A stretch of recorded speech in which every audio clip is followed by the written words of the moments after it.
Welcome to The Explainer. Have you ever felt kind of stuck? Like you're trapped in a loop, making the exact same decisions, feeling the exact same frustrations, and wondering why things just aren't clicking for you? Well, what if I told you that you are living inside an invisible framework right now that dictates absolutely everything in your life? Today, we're going to take that invisible framework and we are going to make it visible. Okay, let's dive into this. What exactly is this hidden set of rules operating in the background of your mind? You see, we don't just experience the world purely as it is.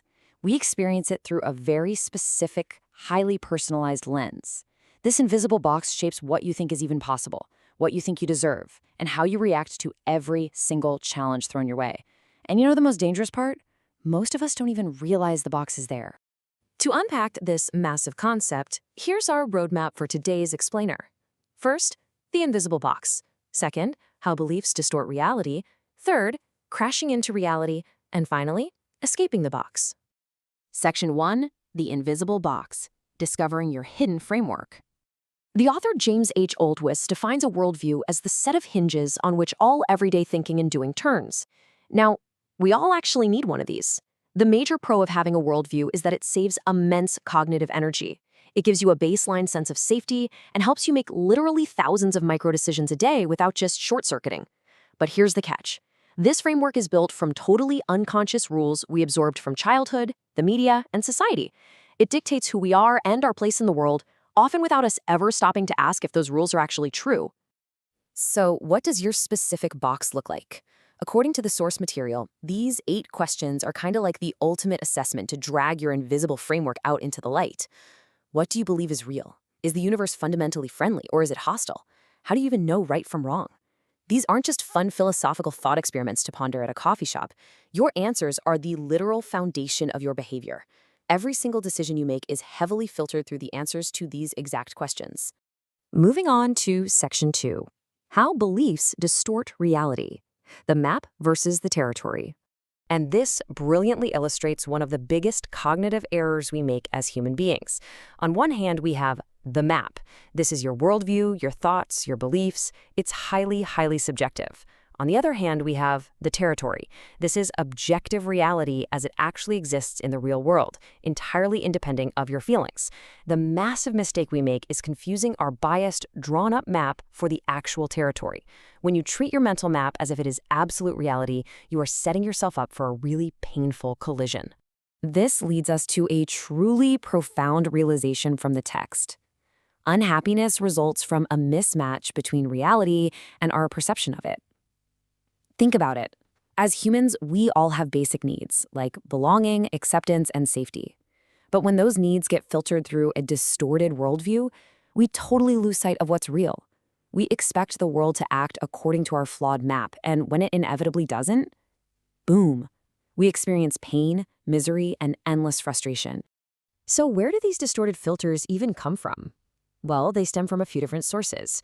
Maybe it's arbitrary childhood rules you internalized, like this nagging feeling that you constantly must be smart or be good to earn love, which, let's be honest, is completely exhausting as an adult. Maybe it's contradictory societal expectations or super oversimplified lessons from media and advertising. Or perhaps it's magical thinking. Believing that just wanting something badly enough will magically make it happen without any practical action. Together, these filters form a rigid, suffocating box that completely restricts your true potential. Which brings us to Section 3, crashing into reality, when the box breaks. MMA fighter Melissa Scare Croden says it perfectly.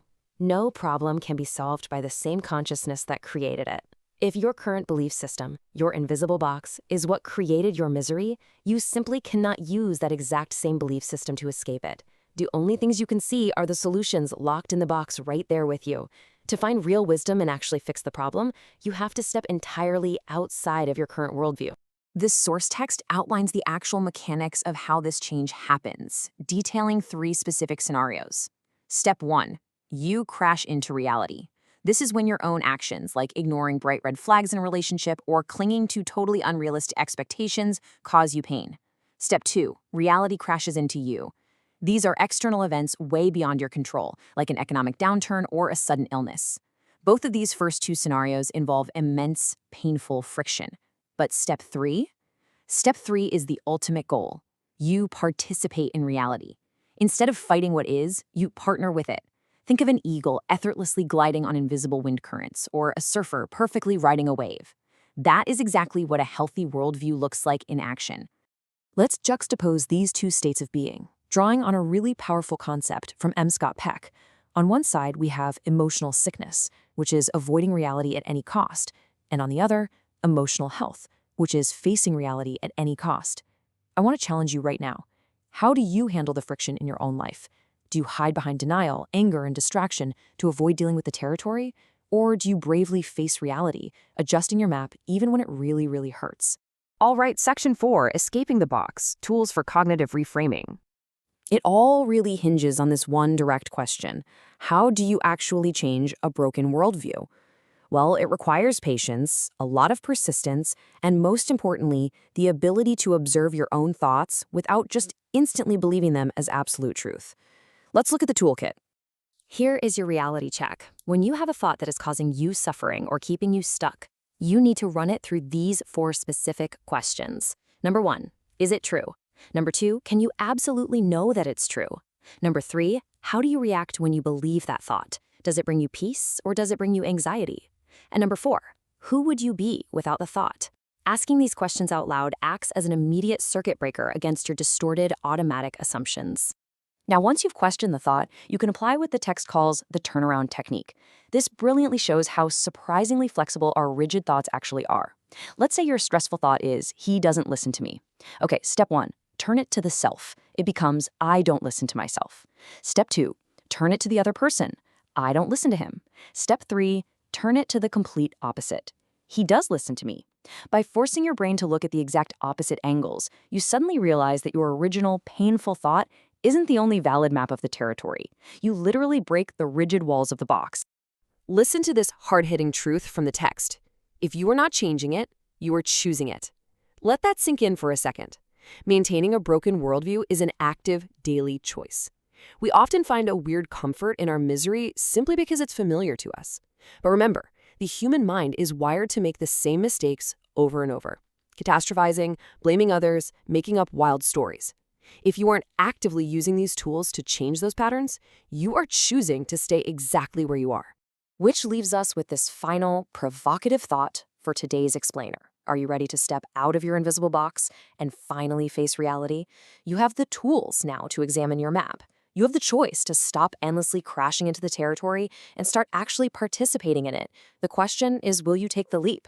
Thanks so much for joining me on The Explainer, and keep questioning your box.